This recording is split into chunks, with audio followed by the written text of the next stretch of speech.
What's up, guys? Welcome to my YouTube channel, Team Tessie Reaction. Make sure you subscribe to my YouTube channels. Make sure you subscribe to my YouTube channel, share link, comment and like. Let's see our mama. We call her Dr. Arikana, Mother of Africa. Let's watch a full video, then I'll come back with comment. Thank you. We pass it on to our children.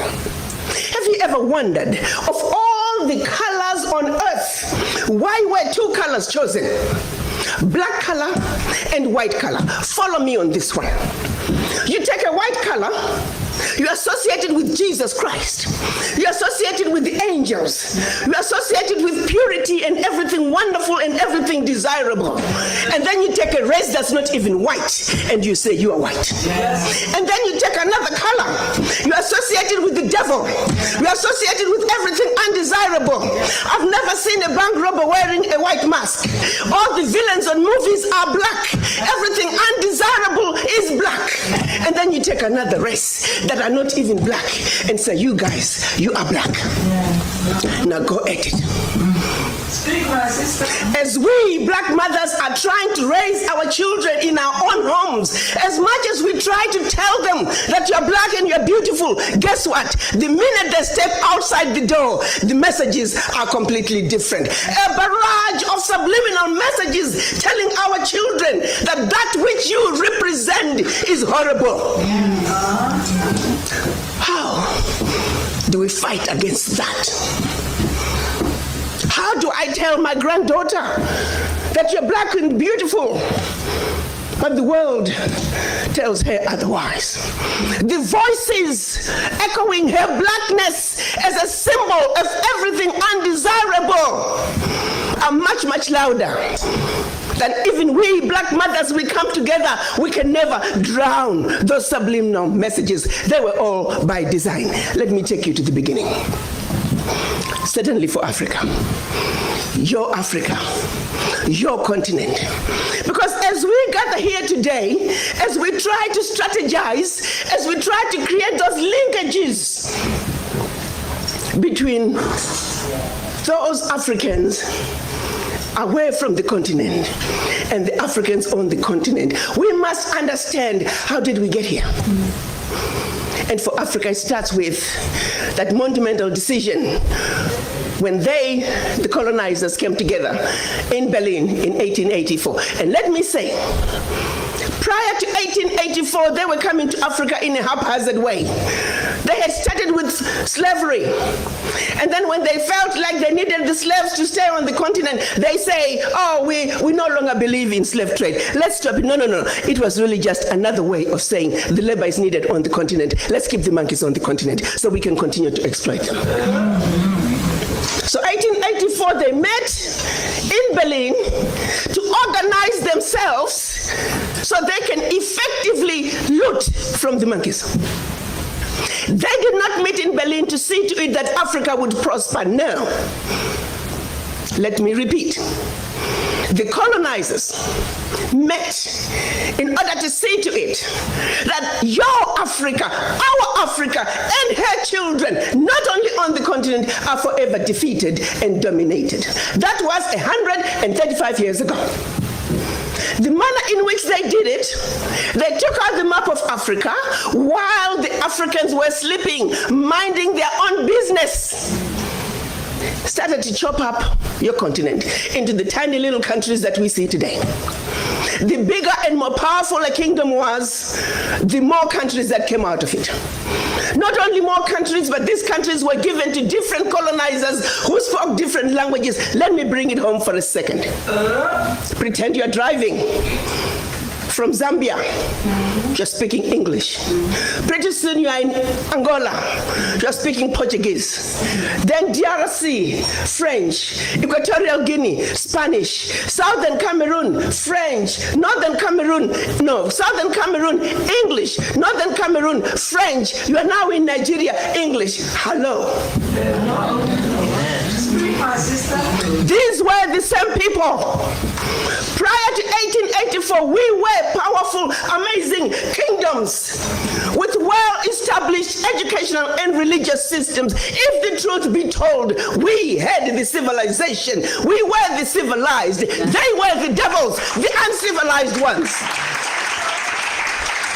They set out to take everything that symbolized civilization in Africa. To this day, they're still refusing to give up those relics. If those relics were not that good, why are you keeping them?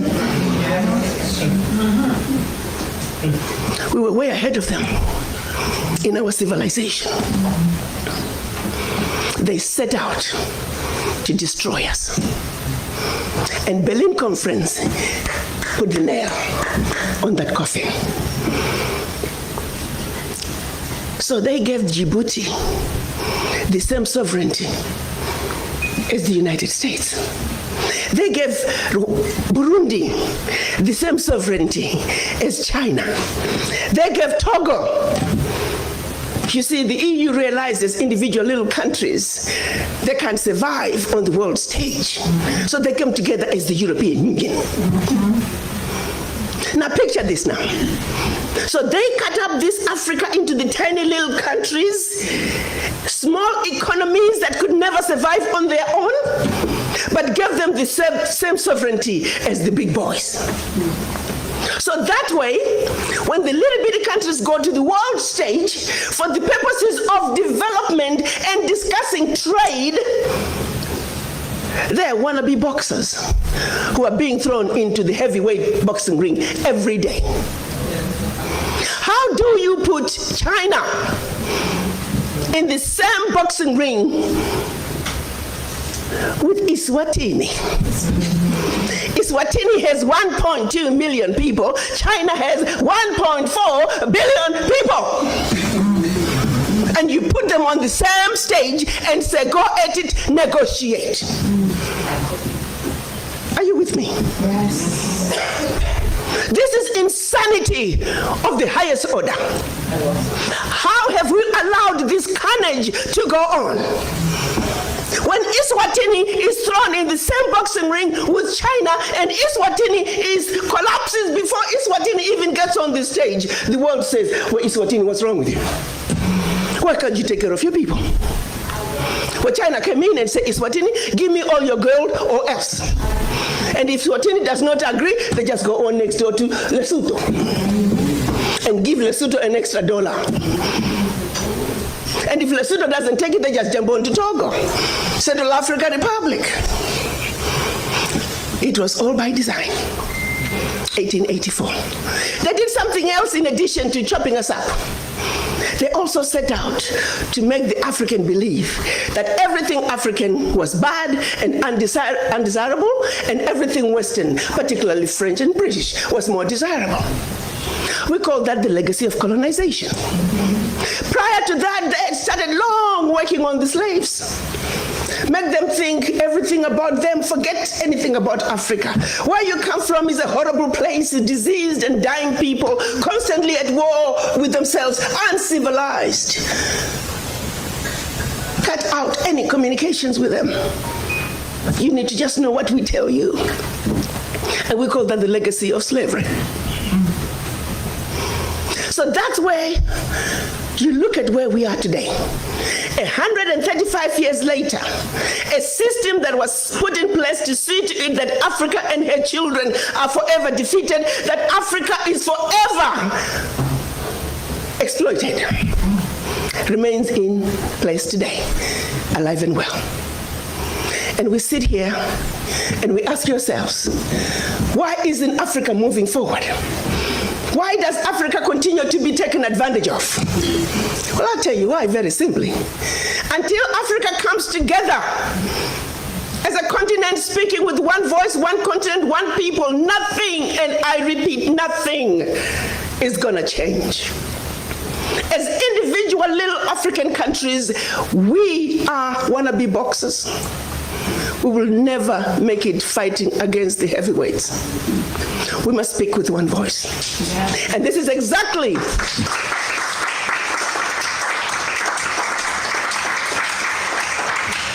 exactly what our Pan-African leaders wanted to see happen in 1963 when they came together in Addis Ababa, Ethiopia. They clearly stated that Africa for the Africans at home and abroad, and that African Union was now.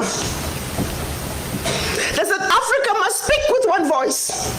It is the only way for Africa to take its rightful place on the world stage. Sadly, when they went to Addis Ababa in 1963, they were divided. We had two factions, the Casablanca group and the Monrovia group. The Casablanca group were saying Africa for the Africans at home and abroad, and African Union now. This was Ghana, Guinea, Mali, Egypt, Morocco, Algeria, and Tunisia.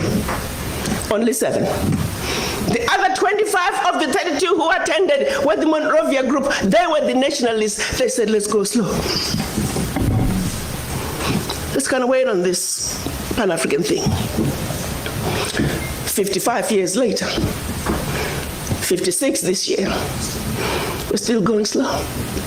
As if it wasn't bad enough that we were divided up into the tiny little countries that we are today. The gift that Berlin Conference gave us. One other thing that France did between 1958 and 1961 in the name of giving us our independence as African countries. France forced the Francophone, and I hate that terminology. There is no such thing as Francophone, Anglophone. They made it up. But for the purposes of communication, I will use that. 14 of those countries, they said, in order for you to get your independence from us, you must sign this document. You thought they could have found a better name for the document. The document was called the Pact for the Continuation. I repeat, the Pact for the Continuation of Colonization. We are talking about giving you independence, but sign this pact for the continuation of colonization in a different format. And I'm going to highlight some of those issues that they said you must agree to if you are going to be independent. Hello. Maybe we need to redefine the meaning of independence for the French.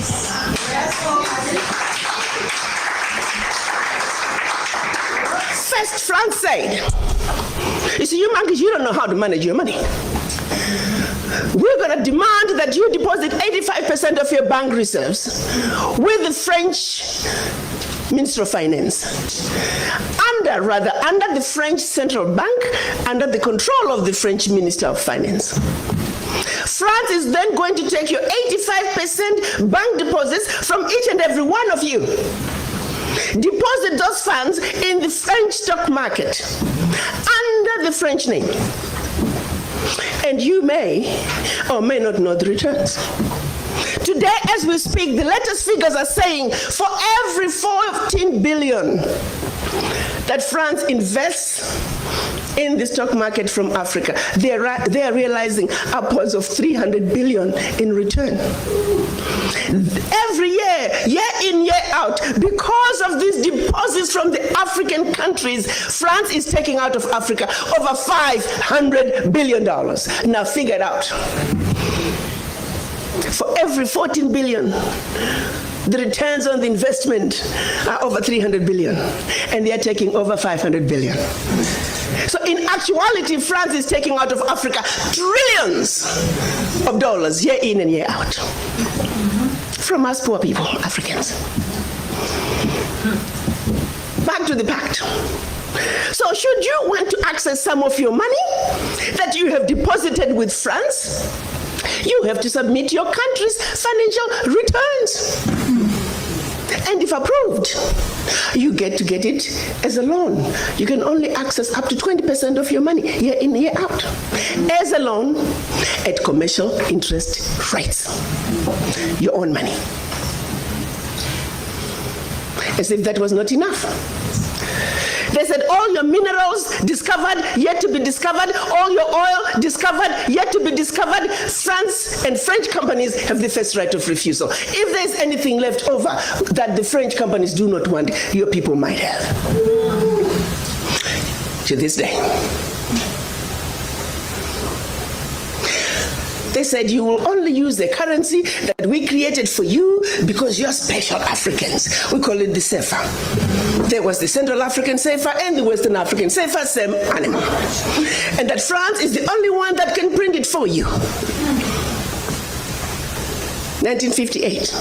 Fast forward. They're still printing it for us. And if you start misbehaving, they just stop printing your money. And your country's in trouble.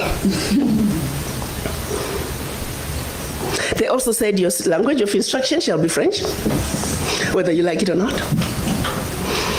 That France will have military presence in your country, that your military can only be trained by France, that you can only buy military equipment from France, that you cannot have any military alliance with your neighbor, and that in the event of war, your allegiance is only to France.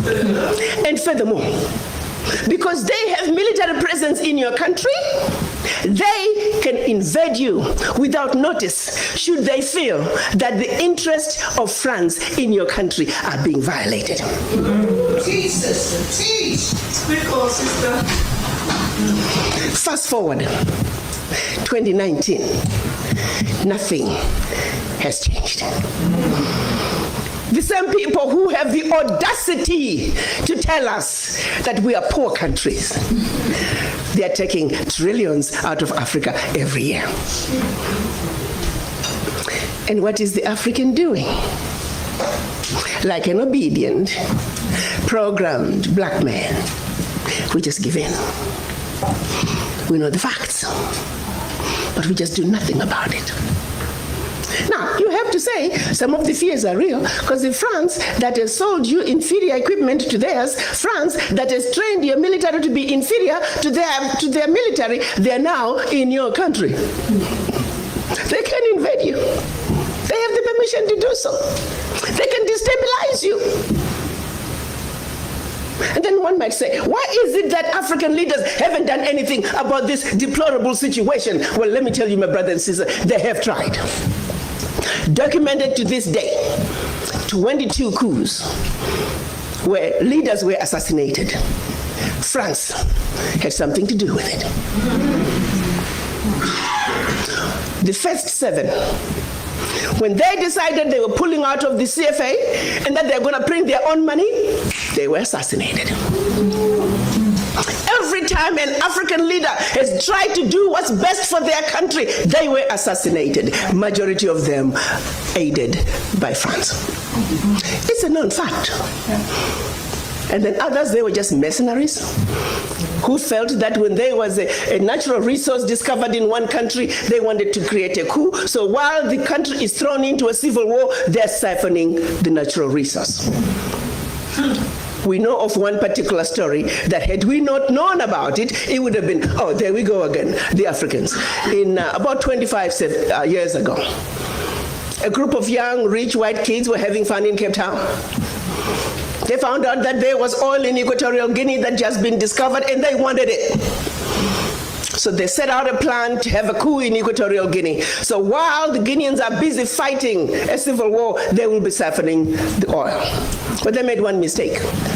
There were 2 planes. One was to leave South Africa, stop in Zimbabwe, pick up more ammunition on their way to hunt in Equatorial Guinea. Another plane was taking off in the Caribbean that had this puppet diaspora who was supposed to be the next president. Mugabe wondered why such young people needed such powerful ammunition to go hunt in Equatorial Guinea. In doing his research further, he found out that this was a coup in the making. He allowed them to land in Zimbabwe. They loaded their plane, and just before takeoff, they were all arrested. The ringleader of that group was none other than the son of the former Prime Minister of the United Kingdom, Margaret Thatcher. She had to fly to Zimbabwe and paid handsomely to get her son out. The last one of those prisoners left Zimbabwe about 6-7 years ago. Had these young people succeeded, it would have been another coup. There you go, the Africans again. Such, my brothers and sisters, is the story of your Africa. They don't do coups anymore. They simply create instability. So when you hear of an instability in an African country, ask yourself, what is really going on? Because what they are telling you is really going on is just a shiny object. The real issue is over here. And you need to stop before you start being used as an instrument of your own self-destruction. They want to throw to you, our African leaders are corrupt. I just love that buzzword. Remember what I said, we need to define some of these words for them. Do you really want to know what corruption is? I like to think as black women, and we're going to talk about us black women here. We're smart people. There are two thieves. One is carrying a briefcase with $50 billion, which is what they say, gets out of Africa every year for corruption. And by the way, they only tell you the 50 billion gets out of Africa. They don't tell you where it's going. You see, corruption is a team sport. We want all players. We want all players to come to the table. Okay, fine, we give it to you. 50 billion is going out of Africa. And then there's another thief over here with a briefcase with 500 billion sisters. Which one should we go after first? They want us to spend time. I am not saying we should not talk about corruption out of Africa. Don't get me wrong. Yes, we must talk about the thief carrying the $50 billion, but we must also not forget the thief that is carrying 500 billion. And by the time that thief is done investing that 500 billion, we're looking at trillions out of Africa. Now, do you see how quickly the 50 billion becomes the larger crumb under the table? And they're busy pointing at you. Oh, you see your brother, he got the bigger crumb under the table. I'm like, hell no, I want to be on the table. Don't get me stuck in the mud under the table when the real issues are on the table. We are not even on the table, my brothers and sisters, to tackle the issues that truly matter for our Africa. We must realize that. Let's refuse to fight over which brother got the bigger chunk under the table. That's right. We want to get on the table. That's right. And the only way for us to get on the table is to understand our circumstances, is to understand how we got here, to see our Africa with 2020 vision. So we, the beautiful, intelligent, sophisticated, highly adaptable, and totally indestructible Africans can do what we need to do to move our Africa from the doldrums where we were left by the Berlin Conference, from the losing lane that we were left in by the Berlin Conference, into the right lane, where we can truly look at our issues and address them as Africans for Africa. So all is not lost, my brothers and sisters. The wishes of our Pan-African fathers from 1963, March last year, the African leaders got together and signed a decision that is now putting us on the path to finish the unfinished business of the Berlin Conference. They signed what we are now calling the African Continental Free Trade Area, where Africa is now going to negotiate as a bloc, as one continent, one Africa, one heart, one soul, one mind. Yes, sir.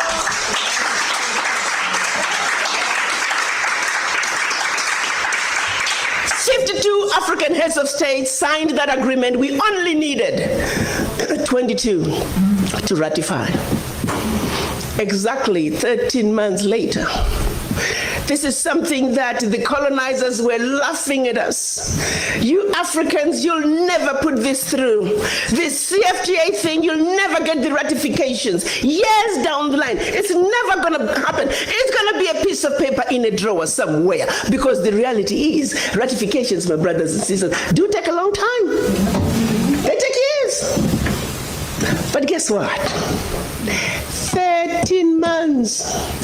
April this year, the 22nd ratification was deposited to the African Union.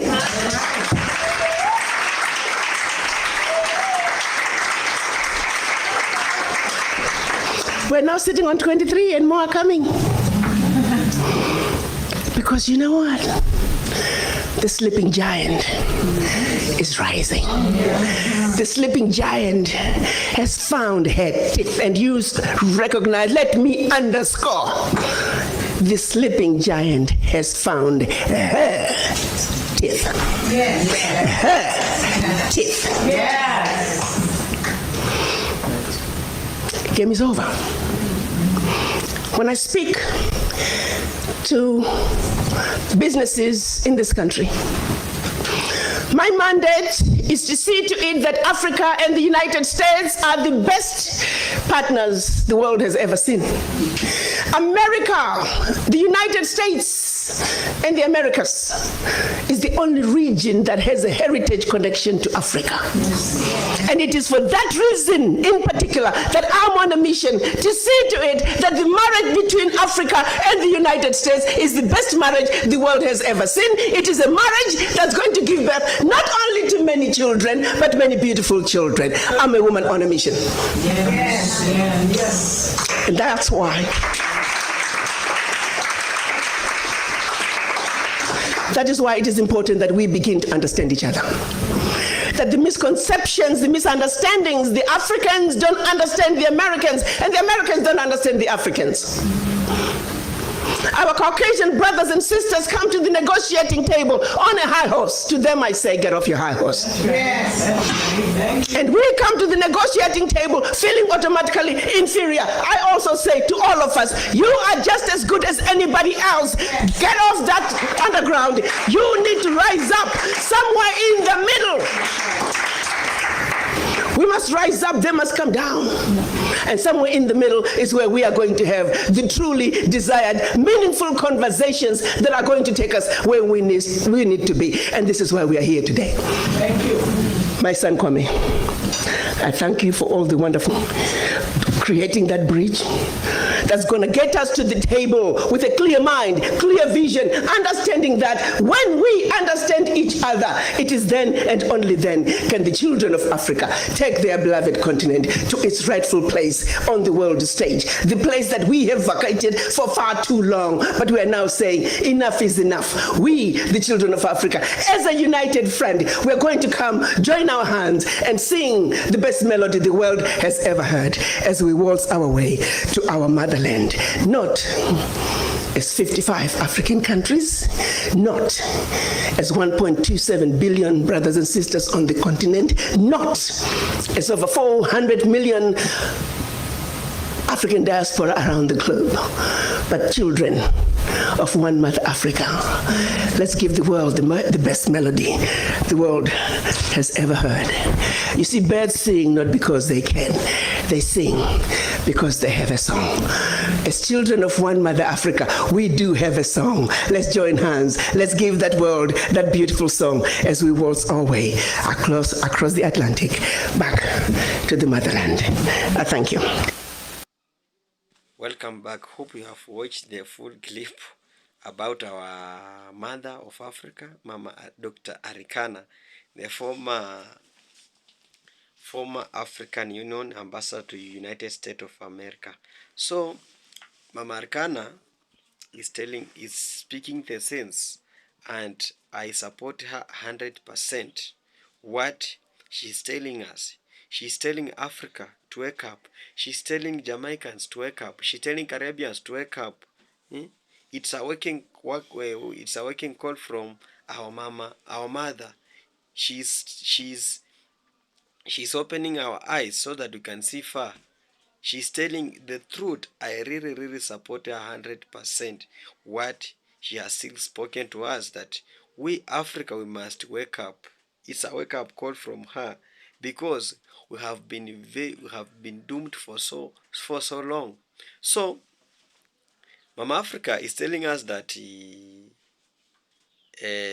we Africa, we must support what Ibrahim Traore is doing in Burkina Faso. Ibrahim Traore is a captain of the Burkina Faso. Is now the president. He's only 35 years old. what is doing in Burkina Faso is a very, very, very commendable work, and each and every country can admire his leadership, because what Ibrahim Traore did in Botswana, the first thing, he removed the colonialism, which is called the France. So he removed the colonialism and started doing what his people demand. You see the natural resources, which is now which is located in Burkina Faso. What he says that natural resources of Burkina Faso belongs to the people of Burkina Faso. And on that point, I supported him 100%, because you find that these whites, when they come to our country, what they did, they just this colonialism, like France, Germany, and Britain. What they did, they mine in our natural resources. So you find that these natural resources is benefiting people outside the continent, but not our people. So what Traore did, he do away with this colonialism, and this thing will be followed by so many countries. Like after that, Traore has did, Mali followed the suit, and now Niger is always suit. When you do away with this colonialism, we will go far. We do away with Germany, we do away with French, we do away with Britain, we will go far. So Donald Trump and the United States, they are sending military to threaten the Traore. Eh? And Traore is doing his work. He's threatening Traore because of what? Because of his stand to do away with colonialism. So Arikana, it's a waking call to Africa president to support Traore, so that this guy cannot be humiliated, because he's only 35 years old. And what he's doing now is more than what more countries are admiring his leadership. We have a lot of resources, natural resources, in our country, in our continent. But what are we begging this white man? Arikan is telling us to stop begging, because we have our natural resources. Our billions, our trillionaires are taken outside from our country, so that they can benefit the other continent. When I heard this news that Donald Trump is coming, we have a lot of NGO in this Africa which is benefiting this. There's just giving us so that we can believe of them. But when you go inside on that NGO, it really supporting the other countries, but not Africa. This NGO, like my country, I had something like that. This USID is being cancelled.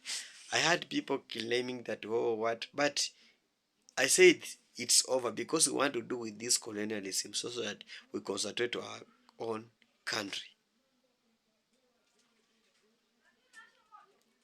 Do you remember coronavirus when they come in? It was a waking call to Africa to stand solidarity, so that they can beat this monster. But we didn't wake up. So the Arikana is telling Africa so that we can wake up. What Traore is doing is not bad.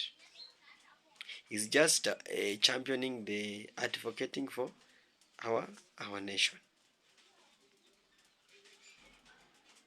So this kind of European people trying to fight Traore is not good. They are doing a very, very, very bad, and this is, we need to wake up. Let's do away with these NGOs. Let's build our own NGOs. And for this message, I send this message to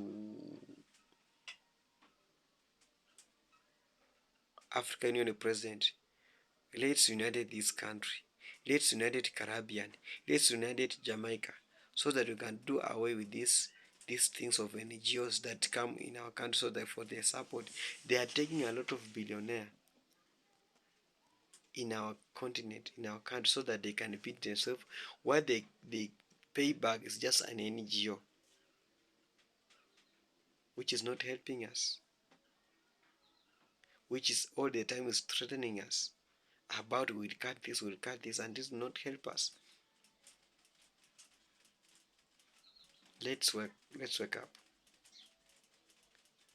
Thank you so much for watching my video, and please thank you for my loyal supporters who are continuing supporting me through your subscription. Make sure you subscribe, like and share. I'll come back with more videos and more comment. Thank you so much. Remember to subscribe, please. Thank you.